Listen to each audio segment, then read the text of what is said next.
Alors, comme vous l'avez entendu, le thème c'est « Seul Dieu peut me juger ». Donc moi, en introduction, je vais vous parler de Tupac. C'est pas une blague, on va vraiment parler de Tupac. Donc Tupac, pour ceux qui ne le connaîtraient pas, c'est un rappeur très connu, rappeur américain, qui est mort en 1996. Il a été assassiné. Et Tupac, il avait à l'époque sorti une chanson qui s'appelait « Only God can judge me ». Seul Dieu, seul Allah peut me juger. Alors le problème, c'est que si c'était resté une chanson que les gens écoutent, bon, ça serait normal, on va dire, dans notre monde. Le problème, c'est que cette chanson-là, c'est devenu pour beaucoup de musulmans, de gens qui s'affilient à l'islam, c'est devenu une croyance, une aqida. Et là, ça nous pose un gros problème. Donc moi, mon modeste travail que j'essaye de faire dans les instituts, les mosquées ou les cours que je donne, c'est d'essayer de remonter aux causes, de comprendre pourquoi on en est là.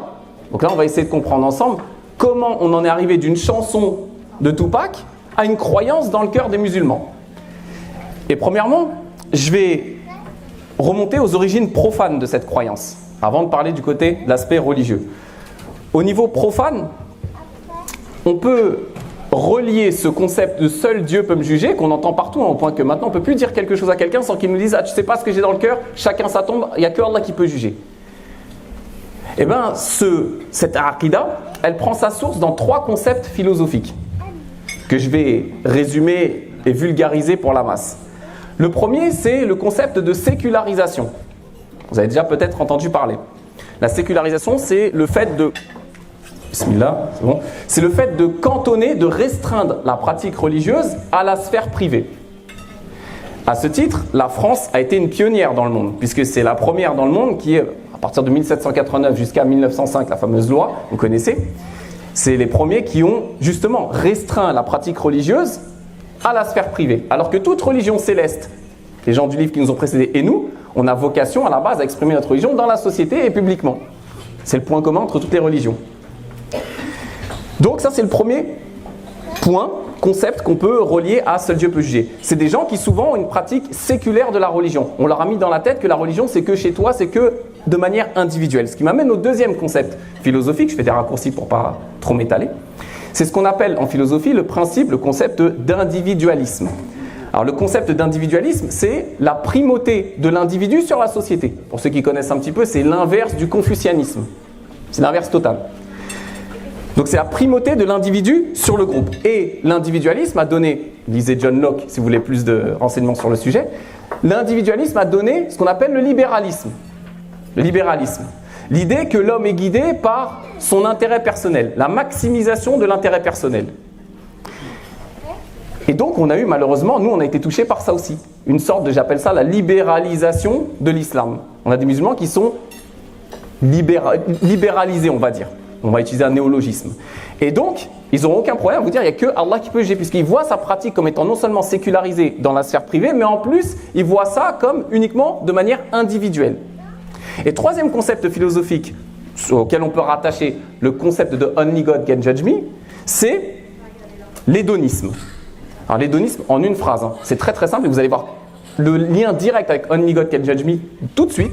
L'hédonisme, c'est le fait de rechercher constamment les plaisirs de ce bas monde et de fuir toute contrainte. Et vous remarquerez que toutes les personnes qui vont vous dire « Ah, tes personnes, il n'y a que Allah qui peut juger », ils sont soit dans la recherche des plaisirs de ce bas monde, soit dans la fuite des contraintes, soit les deux en même temps. Parce que pourquoi il va vous dire « Il n'y a que Allah qui peut juger » ? Parce que vous allez lui dire « Ça, c'est obligatoire ». Pourquoi il va vous dire « Il n'y a que Allah qui peut juger » ? Parce que vous allez lui dire « Ce que tu es en train de faire, c'est haram ». Parce qu'ils sont, sans le savoir, ou en le sachant peut-être, dans ce concept d'hédonisme. Et le point commun entre ces 3 concepts philosophiques que je viens de citer, c'est qu'ils sont les 3 en contradiction totale avec l'essence même de l'islam. Puisque l'islam est une religion par essence prosélyte. Prosélyte dans le deuxième sens du terme. Le premier sens du terme de prosélyte, c'est nouveau converti. Le deuxième sens, c'est qu'il a vocation à l'expansion. L'islam, par sa nature, est prosélyte. Il est obligatoire, chacun à son petit niveau, de transmettre ce qu'on connaît de la religion autour de nous. Et la preuve de ce que je viens de vous dire, vous la connaissez tous et toutes ici. C'est la sourate Al-Asr. Allah subhanahu wa ta'ala nous dit Wal asri innal insana lafi khusr illa alladhina amanu wa amilus salihat wa tawassaw bil haqq wa tawassaw bis sabr. Donc lorsque Allah subhanahu wa ta'ala nous dit Là-haut, ils n'entendent pas. Alors, il faut que je me rapproche du micro parce que sinon, en haut, ils n'entendent pas. D'accord. Donc, Allah subhanahu wa ta'ala nous dit dans le sens de la sourate, il jure par le temps et nous dit l'homme est certes en perdition, sauf ceux qui ont cru, et ça ne suffit pas, qui ont aussi œuvré en bien, qui se sont enjoints mutuellement la vérité, qui se sont enjoints mutuellement la patience. Très bien. S'enjoindre la vérité. Vous êtes d'accord avec moi qu'on n'est pas dans l'individualisme là. S'enjoindre mutuellement la vérité, c'est inciter les gens à la foi et inciter les gens à faire le bien et à ne pas faire ce qui est interdit. Mais comment vous voulez transmettre ce que Allah vous demande de faire dans le Coran si en face de vous, vous avez des gens qui, à chaque fois que vous allez leur dire quelque chose, ils vont vous répondre quoi? T'es personne, il n'y a qu'Allah qui peut juger, chacun sa tombe. C'est pas possible. Donc du coup, lorsqu'Allah subhanahu wa ta'ala dit « Wa tawassaw bil haqq », c'est ça. Et « tawassaw bis sabr », c'est quoi? C'est le fait de s'enjoindre mutuellement la patience. Et lorsqu'on voit les deux premiers aspects de la sourate, « Alladhina amanu wa amilus salihat », là on est plutôt dans le côté individuel. Je crois et je fais des bonnes œuvres. Et les deux autres aspects, « Wa tawassaw bil haqq » wa tawassaw bis sabr, là on est dans quoi? On est dans la réforme des autres, dans la réforme de la société. Et là on voit la contradiction avec les trois principes que j'ai cités tout à l'heure. An-Nasa'i rapporte d'après Ibn Mas'ud que le prophète sallallahu alayhi wa sallam a dit Inna abrada al-kalami ila Allah an yaqul ar-rajul li-rajul ittaqillah wa yaqul alayka nafsak. Le prophète sallallahu alayhi wa sallam a dit dans un hadith que la pire, la plus détestable des paroles auprès d'Allah, c'est lorsque un homme dit à un autre, ça peut être une femme évidemment, lorsque quelqu'un dit à quelqu'un d'autre crains Allah, ce que tu es en train de faire c'est haram, ou alors tu es en train de délaisser quelque chose qui est obligatoire. Et il lui répond quoi? Occupe-toi de toi-même. T'es personne, chacun sa tombe. Ça c'est la pire des paroles auprès d'Allah subhanahu wa ta'ala. Et d'ailleurs, Allah azza wa jalla en parle dans le Coran. Wa idha qila lahu ittaqillah akhadhatu al-'izzatu bil ithm. Lorsque tu dis à ces gens-là crains Allah, qu'est-ce qui se passe? L'orgueil criminel s'empare de lui. Tu lui dis crains Allah, tu lui fais un rappel, il s'enorgueillit. Mais t'es qui pour juger? Mais il n'y a que Allah qui peut me juger, etc. C'est de l'orgueil. Et ce verset ressemble à un autre, et soyez attentifs au verset que je vais citer parce qu'il y a une faïda à tirer dedans. Allah subhanahu wa ta'ala dit وَإِذَا تُتْلَى عَلَيْهِمْ آيَاتُنَا بَيِّنَاتٍ. Lorsqu'on leur récite nos versets clairs, évidents, explicites, ça c'est haram, ça c'est obligatoire, تَعْرِفُ فِي وُجُوهِ الَّذِينَ كَفَرُوا الْمُنكَرَ. Tu verras sur le visage de ceux qui ont mécru la répulsion, la haine. Ils ont la haine que tu leur dises il faut faire ça ou il ne faut pas faire ça. Peu s'en faut qu'ils ne leur sautent dessus carrément, tellement ils sont énervés quand tu leur fais un rappel. Remarquez à qui s'adresse Allah Azza wa Jalla dans ce verset-là. Il parle de qui? Fi wujuhil ladhina kafaru, ceux qui ont mécru. Mais de nos jours, qui est prêt à te sauter dessus lorsque tu lui fais un rappel? Même des gens qui s'affilient à l'islam. J'ai en mémoire ce frère, Ali Rahmatullah, qui a été tué, un talib al-ilm, c'était à Nice je crois il y a quelques années. Il est descendu pour faire un rappel en qamis sheshia pour demander aux jeunes de la cité de faire moins de bruit. Ils l'ont tué, Ali Rahmatullah. Il en est mort.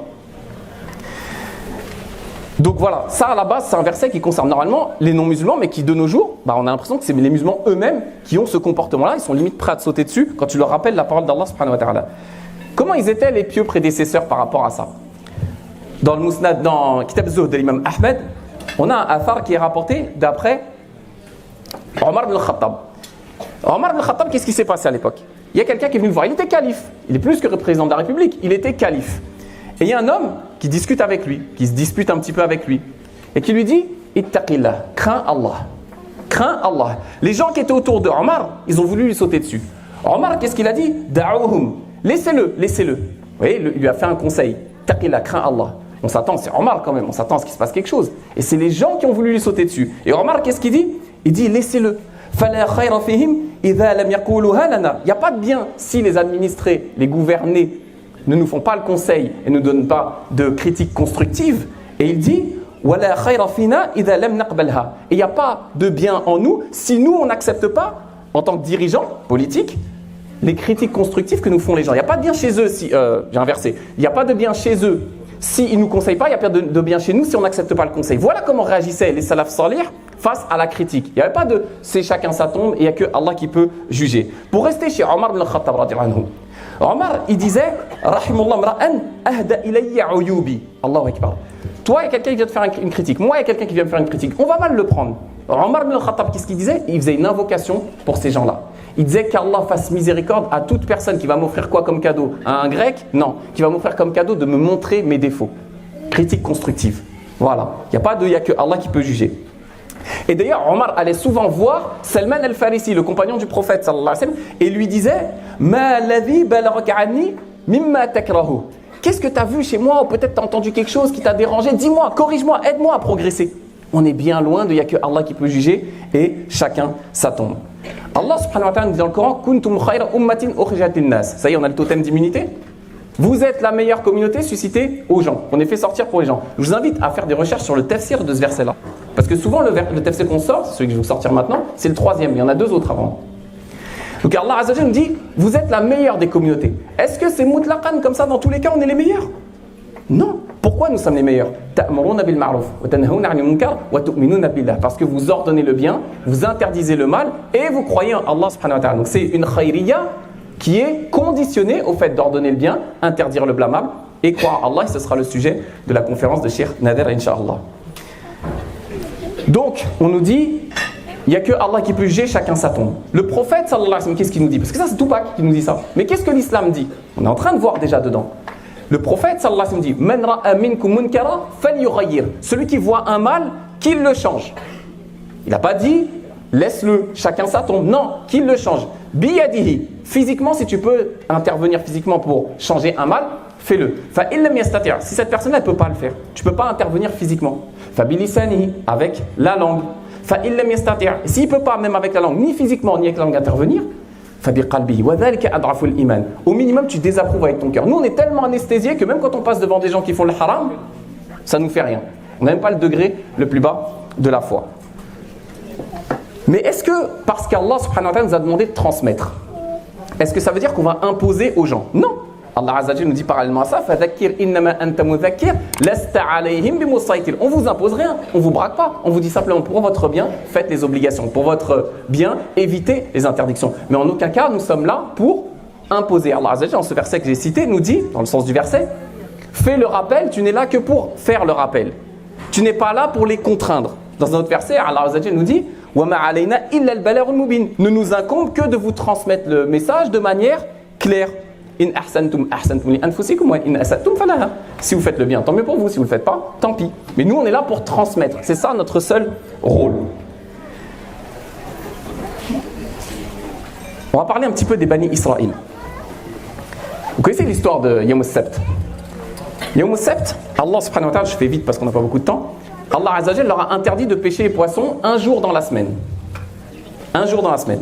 Et Allah Azza wa Jalla, lorsqu'il nous parle de ça, il nous dit وَإِذْ قَالَتْ أُمَّةٌ مِّنْهُمْ لِمَ تَعِظُونَ قَوْمًا اللَّهُ مُهْلِكُهُمْ أَوْ مُعَذِّبُهُمْ عَذَابًا شَدِيدًا. Qu'est-ce qui s'est passé? Allah Azza wa Jalla leur donne un interdit. Vous n'avez pas le droit de pêcher le poisson tel jour. Il y a trois groupes qui se sont formés à l'époque. Un premier groupe qui a dit on va transgresser, on va ruser, on va creuser des canaux, on va mettre des filets et on va récupérer les poissons. Ni vu ni connu.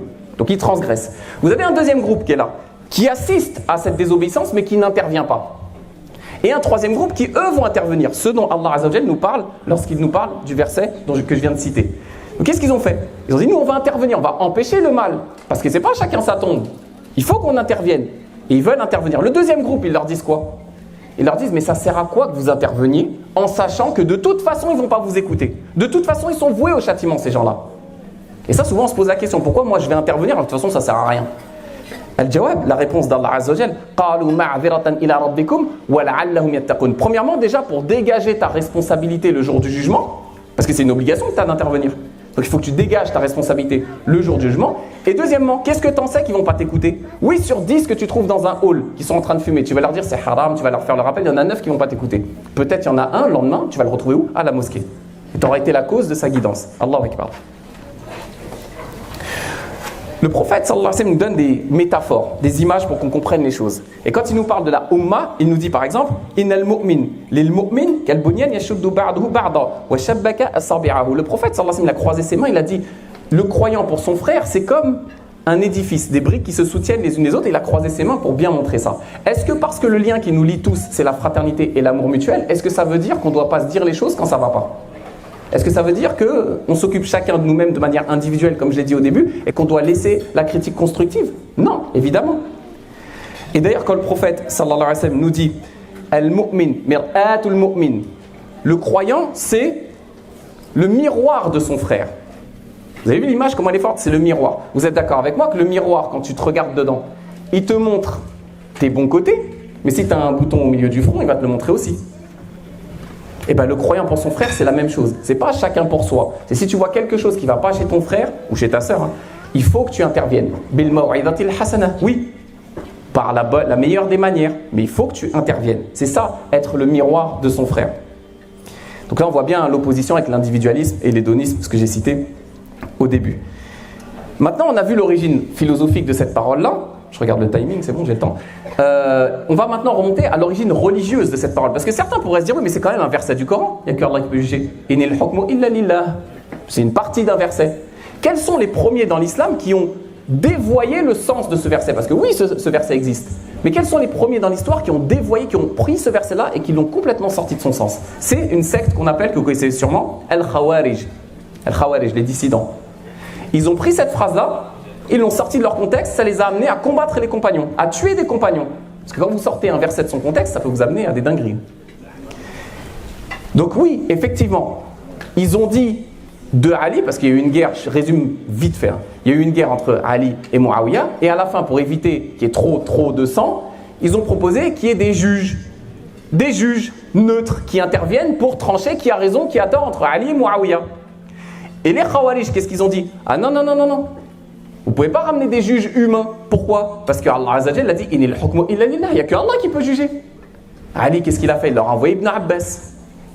Ibn Abbas, il est parti les voir. Il leur a dit, qu'est-ce que vous reprochez à Ali exactement? Ils ont dit, il veut amener des hommes jugés, alors que Allah subhanahu wa ta'ala dit, Inil hukmu illa lillah. D'accord. Ibn Abbas, rapidement. Il a dit, si on suit votre logique, qu'il n'y a que Allah qui peut juger, comment ça se fait qu'Allah Azza wa Jalla dit dans le Coran, Wa in khiftum shiqaqa baynihima fab'athu hakaman min ahlihi wa hakaman min ahliha. Comment ça se fait qu'Allah Azza wa Jalla dit, quand il y a un conflit de couple, qu'est-ce qu'on fait? Appeler un juge de sa famille à lui et un juge de sa famille à elle. On est bien dans quelque chose de moins grave qu'un combat entre deux factions musulmanes, des compagnons. On est dans un problème de couple. Et pour ça, Allah subhanahu wa ta'ala dit, ramener un juge de sa famille à lui et un juge de sa famille à elle. Bon, il a donné un autre exemple, l'exemple de Fidyatus Saïd.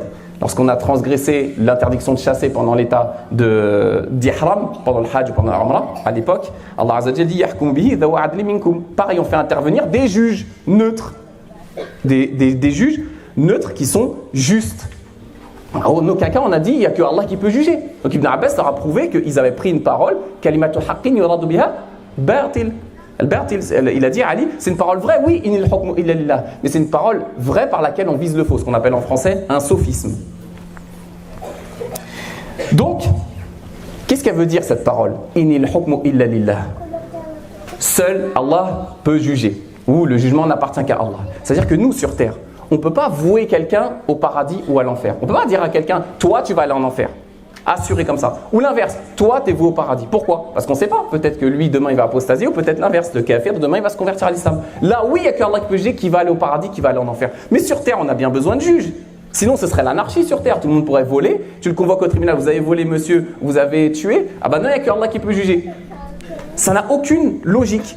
Aucune logique cette façon de penser. Et d'autre part, en plus, Allah subhanahu wa ta'ala dans le Coran nous invite à juger. Par exemple, wa anihkum bainahum bima anzalallah, juge d'après ce qu'Allah a réservé. Wa man lam yahkum révélé. Wa man lam yahkum bima anzalallah fa ulaika humul kafirun, ulaika humul zalimun, ulaika humul fasiqun. Ceux qui ne jugent pas jugent d'après ce qu'Allah a révélé, ceux-là sont les créants, les injustes et les pervers. Et regardez, pour terminer rapidement, Omar ibn Khattab, on revient lui, dans le Bukhari, il a vu ce problème-là. Il nous a dit Inna unasan kanu yu'khadhuna bil wahyi fi 'ahdi Rasulillah sallallahu alayhi wa sallam wa inna al-wahya qad inqata'. Omar a dit à l'époque du prophète sallallahu alayhi wa sallam, quand le prophète sallallahu alayhi wa sallam il était vivant, comment ça se passait quand quelqu'un faisait quelque chose de mal? C'est le Coran qui était révélé ou le prophète sallallahu alayhi wa sallam qui intervenait par la révélation? Mais le prophète sallallahu alayhi wa sallam il est mort. Il n'y a plus de révélation. Comment on fait maintenant? Chacun fait ce qu'il veut. Il n'y a que Allah qui peut juger, chacun fait ce qu'il veut. Non, Omar, qu'est-ce qu'il nous dit?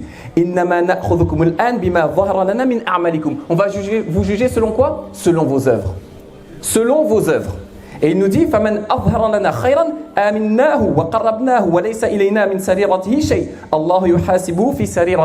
celui qui nous montre du bien, qui fait des bonnes actions, on le jugera comme quelqu'un de bien. On lui accorde la sécurité. Et on laisse son cœur à Allah, parce qu'effectivement les intentions, il n'y a qu'Allah qui les connaît. Peut-être il apparaît comme quelqu'un de pur, en fait il ne l'est pas. Mais en tout cas, si on voit de lui du bien, on le juge comment? On le juge comme quelqu'un de bien.